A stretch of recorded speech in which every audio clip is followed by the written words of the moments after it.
everyone, it's Sharana from Payroll Weeks, and today I'm going to be reviewing and recapping from Season 3, Episode 4, There and Back Again. So the episode picks up right where we left off at the end of Episode 3, where we see that Victor's dad, Henry, and Tabitha are both in the ambulance. They're headed to the hospital after they've just gotten into this car accident, but there is a tree in the middle of the road, and as soon as Tabitha sees it, she knows exactly what has happened. The town has pulled them back in yet again. Well, more so for Tabitha, but it's going to be everybody else's first time, all right? So they get out of the car. They're trying to figure out what's going on. Tabitha gets out of the car. The officer tries to tell her to get back inside the car, and she was just like, y'all don't even know what's going on right now. But then we hear the crows. They start circling above, just as it happened where we found them in the pilot episode, where we saw the Matthews family get out of their RV, and they saw that the crows were kind of circling around in this weird pattern. So Tabitha is getting her deja vu because she sees this happening all over again, and she knows what is to come for the rest of the people that are trapped with her. So they continue driving in circles because they just don't understand. They're like, we should see more cars on the road. Like, why haven't we ran into a town? And so they were going to go back. And then Tabitha's like, no, you do not want to be trapped on this road in the middle of the night, because she knows that the monsters are going to be out. But of course, you know, they not really listening, but they do end up finding the town. She sees the barn. But before I get into all the craziness that really unfolds after that, I do want to get into some of the more lighter things that happen in this week's episode. So I do want to talk about Ethan, because Ethan is sitting at the table minding his business at his house, and then the phone rings and he picks up, and then the person on the phone, they says that it's Thomas, and then Thomas basically tells them that, hey, mom needs help. She's going to be in an ambulance and she's on her way. So Jim comes in and he sees that Ethan's on the phone, because, you know, Jim don't be watching his kids, but I guess, you know, you let them be in their house, so I'm gonna let him live on this one for this week. But he picks up the phone, and then, you know, he says, leave his children alone. And the voice on the phone said, honey, these not your kids. And then he ends up slamming the phone, hangs up, and then he completely rips the landline off of the wall. For those of y'all that don't know, a landline is the phone that they're on. That's what we called them. We called them landlines. And so he rips it off the wall, which I was kind of confused, because I was like, sweetie, none of this stuff really works anyway. So I don't know why you did all of that, because the phone probably still can ring, but to each their own. Do your thing, boo. Like, if that's how you wanted to express your rage in the moment, that's on you, boo. I'm not even finna get involved in that. So Julie looking at him crazy, Ethan looking at him crazy. And, you know, they just like, you know what? It's fine. So finally, somebody decides to ask a question about their experience with the monsters, which is something that we see no one do on this show. It makes absolutely no sense that all these people are having all of these different interactions with the monsters, yet no one's like, oh, hey, honey, I heard that the monsters was talking to you. Baby, spill the tea. Let me know what the monster said. And I'm going to tell you what they said. Like, no one communicates. Like, it's just a frustrating thing that I just, at this point, I have to accept will never happen, because they just don't care. All right, so we see that he asks Ethan, like, what happened? And then he tells him that, you know, Thomas told him that their mom is alive, she's in an ambulance, and she needs our help. So Ethan does end up asking more important questions. And I will have to say that Ethan and Victor, even though we know that Victor is trapped in trapped in an adult's body, but he's really a child at heart. And we see this through all the questioning that Victor has. And when I say Victor read Sarah for filth the entire episode, that I was dying laughing, even though there's crazy things that happen later in the episode, Victor was reading her for filth. But before we get into his shadiness, Ethan does ask Julie, like, girl, hey girl, remember that plot point from season 2 that none of us talk about until this episode, because you, like, I'm gonna talk about it, and then Randall talked about it later, when we said, like, hey, remember when you got possessed, girl? What happened? Like, you ain't said nothing, and ain't no one has really mentioned it since the end of season 2. So, like, can someone tell us what happened? So Julie says that she doesn't really remember. She just knows that it was the most scared that she's ever been in her life. There's some parts that she remembers, some parts that she doesn't. But, you know, she's just scared to try to relive that, because it just brings her to a dark place. But I was just happy that we acknowledged it. Because we ain't really been acknowledging stuff that be happening. I just be kind of confused, because I be like, this whole big thing happened, and then we just haven't talked about it really for, like, we haven't really talked about it for 4 episodes. It's just kind of crazy. It took us 4 episodes to get back into that. But, you know, fine, it's whatever. Guess I'll just let that go like the rest of the stuff. But what I did find funny, because there's so much humor, Bacta, who is like the lady who was the bus driver, how when the people arrived in season 2, I thought it was absolutely hilarious when Nikki was sitting up here. I should have known Nikki was gonna die, because Nikki been on people necks for like the whole 3rd season so far, and I should have known, because I was like, Nikki, I didn't even know who you was until you started talking out the side of your neck, and I should have known that something was gonna happen. R.I.P. Nikki. You was hella disrespectful, but you still didn't deserve what happened to you. But she was like, hey, pick it up. And then Bacta looking like, first of all, who you talking to? Who you talking to? You gonna tell me that I gotta pick something up? I'm not picking that crow up. All that bad juju attached to the crow. And then she looking at Tilly like, and while we at it talking about bad juju, Tilly, it's bad enough we trapped in this little town that won't let us out, and you got the audacity to be sitting up here reading tarot cards? It was probably you. You started reading the tarot cards, and that's when all these damn crows started running into the windows and stuff, okay? Doing full kamikazes through the window. It don't make no sense. And I was like, thank you for saying what I was thinking the entire time, Bacta. I appreciate that. But let's get into, we're gonna get into Victor reading Sarah for filth, because this is actually the funniest moments of the episode for me, outside of Bacta getting on Tilly and Nikki. So Victor, remember, he showed up, he said, hey girl, like, we finna have some story time, we finna build a fort downstairs, we're gonna paint each other's nails, do each other's hair, and I'm gonna tell you a story about how everyone, including my mother and my sister, died. That's literally the vibes that Victor be giving, okay? So he shows up with this little dirty ass suitcase, and he tells her, like, you know, my sister Eloise used to love this place before she died, so we know that the sister died, and he said we should like tell like, you know, stories and stuff like that. And then she was like, oh, like you had a sibling? And he's like, yeah, I came here with my mom and my sister, you know, but they died. And he was like, just like your brother, except I didn't kill them. And I said, what? I said, Victor, why would you say that? Why would you say that to her, Victor? But that's why I was like, whoever wrote Victor's lines for this episode, I will say, y'all did the dang on thing, because that's literally what kids do. Like, it would just be, as a matter of fact, like, oh yeah, like my people died too, but I didn't murder them like you murdered your family. And I'm just like, kids have no chill, and kids don't really know how to read the room yet. So I felt like the writing was very top notch with Victor's and Sarah's like interaction in this episode. So so he basically says that you know, she was like, well, why, like, she was just like, so like, what are we doing? And he was like, we need to have story time. And he was like, we need to go to the basement and build a fort, because the basement is for secrets.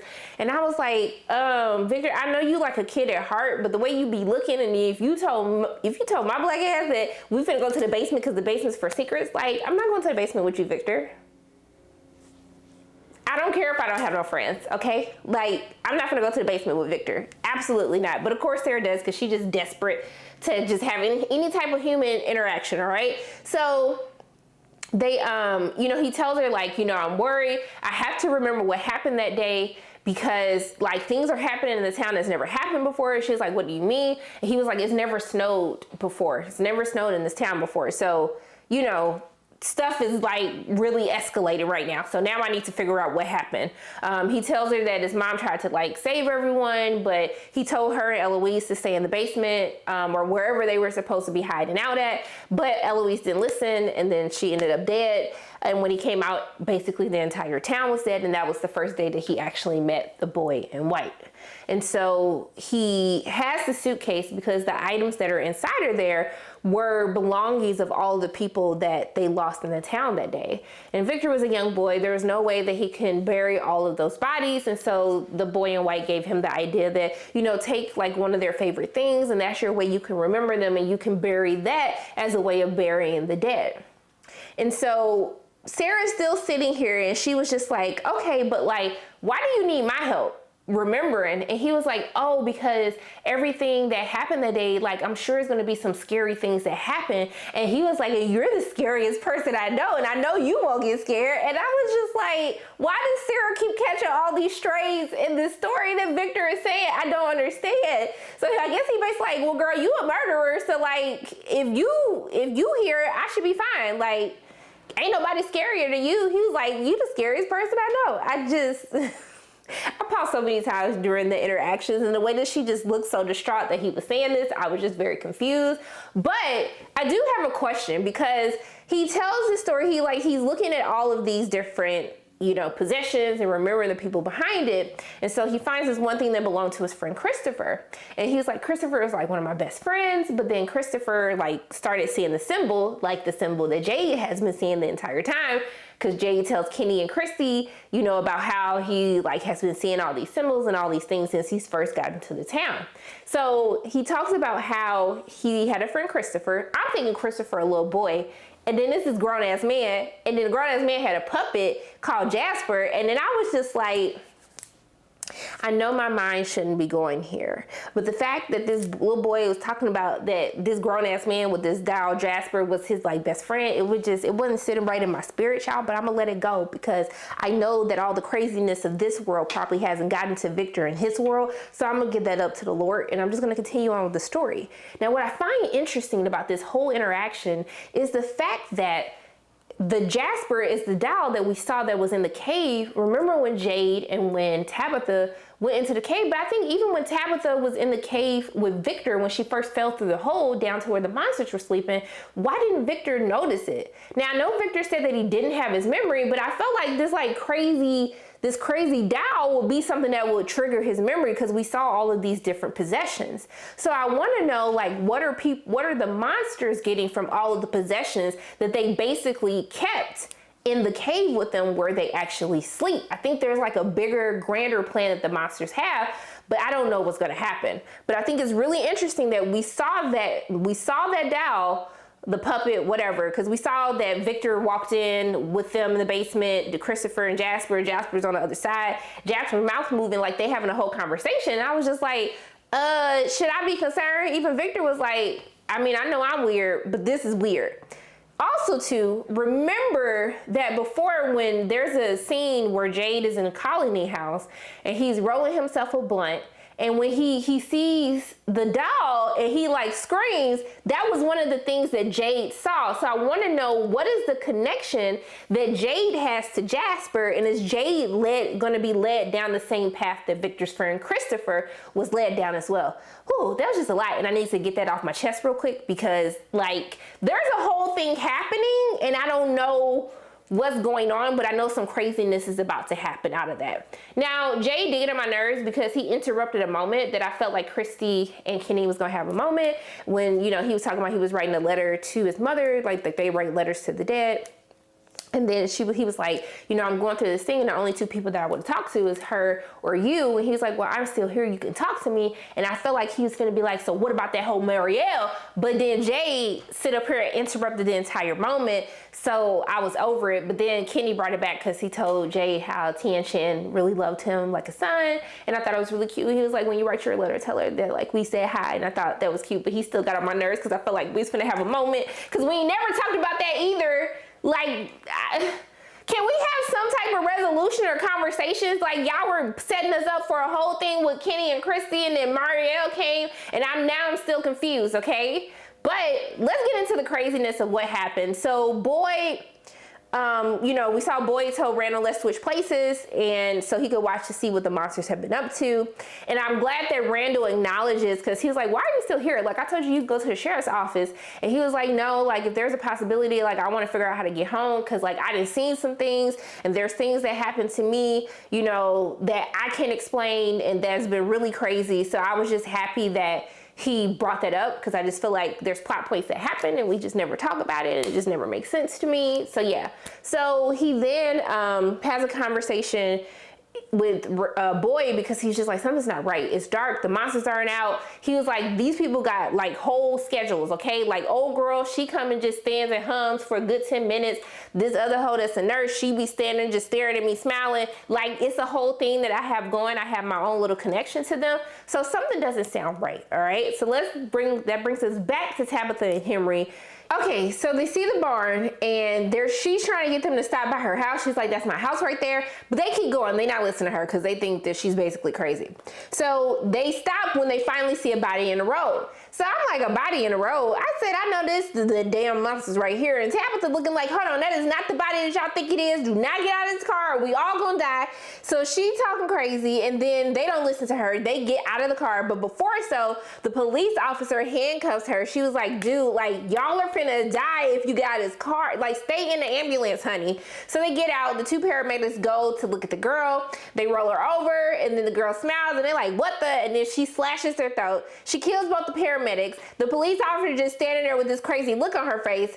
And I'm just like, so you're not gonna run? I would have ran back in the ambulance. I would have did something. Like, it just didn't make no sense. So, you know, Randall kind of foreshadows that clearly these monsters have a plan because they're not following their normal cues, and I don't see any of them. They were obviously waiting because they knew that the ambulance was going to be bringing new people, fresh bodies, some fresh meat, a little buffet, a little smorgasbord, you know what I mean? So she just sitting there looking stupid. She starts like shooting, and then nothing happens. There's other monsters that are starting to come around. You know, Henry and Tabitha, they're stuck inside, but Jim, we see that while Boyd is at Jim's place, like, he basically tells them, no, Jim, when the ambulance went by, Randall and Boyd saw it, and they ran out of the ambulance to try to get to them to stop them, but they drove past them by Jim's house.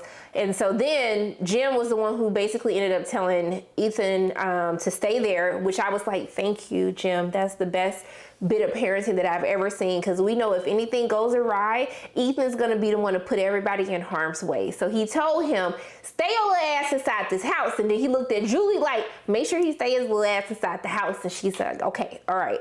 So he goes to the ambulance because, you know, Ethan tells him like that could be mom. And so he goes, and then he opens the back of the door, and then he sees her. He tries to get her out, but then she like, beesh, I'm like handcuffed. I can't go anywhere, which makes me even more upset because I just knew, like, I would have been like, hey, don't handcuff me. I'm fine. I'll stay here, whatever. If you want to die, you go die, but do not handcuff me because I can't run nowhere. So he ends up finding them. Then, you know, Randall and Boyd, they like run out to the ambulance as well. They say, hey, like, we need to go get the tool bag to try to get her loose. Then they realize the tool bag is in the bus. So then Randall volunteers to go back to the bus. He grabs the tool bag, but then the cicadas started bothering him again. And I was like, hold on, man, like, just stay strong and make it back with the tool bag. So when he gets out, he sees the monsters. They're like all around him in a circle. He throws the tool bag to Boyd. I'm like, okay, like, they finna get this together. But then Boyd is like, where's the keys? Because he gets the tool bag to Jim. He like, damn, where are these ambulance keys? And then I heard this jingle. I said, damn. The damn monster's got the keys. And she's like, they're right here. You can have them. But we get to keep Randall. And I was like, well, bitch, I've been waiting on this since, like, Randall first got to the town. It's been his time. Go ahead and take them keys, boy. Randall been getting on all of our nerves, all right? Just because he want to be nice this episode, y'all know I've been saying count your days, Randall, for quite some time, because I didn't forget that he kidnapped Donna. I didn't forget that he threw the RV keys in the middle of the road trying to kill everybody because he didn't think the stuff was real. I didn't forget about none of that, all right? So Boyd is having a moment, and then, you know, basically he takes the keys, okay? So meanwhile, the officer that she ran to Colony House. So she gets to Colony House. You know, they hear this commotion, the shooting, because she's shooting out these little monsters, like that's really gonna do something. And so then Nikki looks outside the window, and then the officer sees her and she shoots her because she thinks she's one of the monsters. So she shoots Nikki, and then Nikki I'm like, oh, damn, Nikki, you shouldn't be talking all that smack for the past couple of episodes. So Nikki basically ends up dying. You know, they get the bullet out, but it wasn't enough. She had internal bleeding. The bullet caused more damage than what they thought. One of these days, they're gonna stop trying Marielle, because I just realized that, like, it's not Fatima, it's Fatima. But I need them to stop trying Marielle, because at the end of the day, last time I checked, none of y'all went to med school, nursing school, any type of school that would allow you to do surgery. So while y'all be like questioning her, I get it. She used to be addicted to drugs, then she got possessed by a monster. I get it. Crazier things have happened. Let my girl go ahead and try to save her, all right? Nikki took it like a G though. She tried to make it through. It wasn't there. It wasn't in the cards for her, all right? So Randall gets upset. He's like, F you, because he see the ambulance leave. He's like, damn, like, these hoes done left me. He came and interrupted me at my house on the bus, and then he ended up getting me killed for trying to do something nice once and for all, okay? We happy you finally did something nice. It just took you a little bit too long. I will lift your ass too. I ain't even gonna hold you. So we see that they make it to Colony House, and then, Boyd he always carries on the weight of having to lose someone.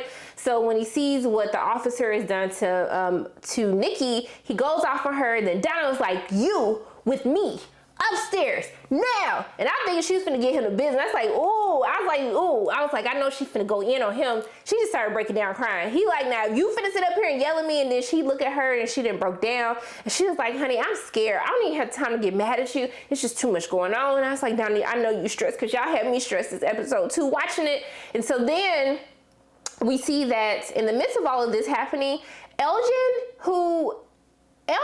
is an important character. I know he has to be, because we always cut to him. They mention random things about him, but we never get to explore anything with Elgin. And now that we're on episode 4, and there's only a few more episodes of the season, and I feel like he has a big connection to something, because he keeps seeing this crazy CGI monster that be trying to kill him. But now we saw that the monster says that it was trying to help him. Like the monster is asking Elgin for help. I just wonder when we're gonna delve into his character. Like, he's there, but they're not using him, and I'm just kind of confused about that. So we know that the monster now is asking for help, but hopefully before the season ends, we'll get some more answers in regards to that. But after he consoles her, then we kind of go to Nikki's body, and then Fatima tells Ellis that she wants to just kind of sit with Nikki's body. She's like, I was so mean to her a couple of days ago, acting like she had guilt. This girl go inside, and so when she goes inside, I said, something tells me that this hoe either finna try to eat her. I mean, she's not a hoe, but I'm saying she a monster hoe, because clearly she's turning into a monster. Okay, so either I was like, she gonna try to eat her, or she gonna do something. I knew something crazy was gonna happen. So she digging her fingers all up in the bullet hole, licking the blood and stuff. And I was just like, honey, Fatima, please, Fatima, it's better than you was eating raw vegetables. Now you graduated to blood. Next year you're gonna be eating the flesh. So does that mean, okay, here's my crazy out there prediction. I think that the monsters are trying to build an army. Okay, I think that the monsters are now going to start picking some of the people in the town to become monsters. Because we see at the end of the episode, we see the ambulance lights going, and we see that Randall's body's on top of the ambulance, and he's still alive. So I think that whatever they did to Fatima is going to happen to Randall, but I feel like they're picking people to build an army to kind of turn them into monsters. Now, I don't know if Fatima's the monster or the baby inside of her is the monster, but I feel like they got something real sinister up their hands, because this was kind of crazy, and I want to know, why is Randall alive? And if they're going after Randall, does that mean that they're going to go after Julie and Marielle next? That's what I need to know, okay? This season's really good.